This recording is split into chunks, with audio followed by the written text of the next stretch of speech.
আজকে এমনিতেই সকাল থেকে মিষ্টির শরীরটা খুব একটা ভালো নেই, ও একটুখানি ঘ্যান ঘ্যান করছিল। আর রোজের দিনের মতো আমি আজকেও যেমন ওকে কোলে নিয়ে ফ্যান করাই, আজকেও সেরকম ফ্যান করাতে গেছি। আর ও ভাতের গরম হাঁড়িতে হাত দিয়ে দিয়েছিল, যার জন্য হাতে একটু ফোস্কা পড়ে গেছে। প্রচণ্ড ও কাঁদছিল। এক হাতে ফ্যান গালানো সম্ভব হয় না, কিন্তু কী করব, ঘরে কেউ না থাকার জন্য। আর ওকে কোথাও রাখলে ও ছোটাছুটি করে, কান্নাকাটি করে, মানে পড়ে যাবার, যার জন্য পড়ে যাওয়ার ভয়, সেই জন্য ওকে কোলে নিয়ে আমাকে সমস্ত কাজ করতে হয়।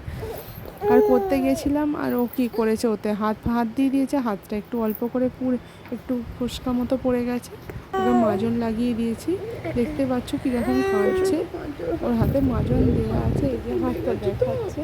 খুব কষ্ট হচ্ছিল, আমিও খুব ভয় পেয়ে গেছিলাম যে এত কাঁদছিল বাচ্চাটা।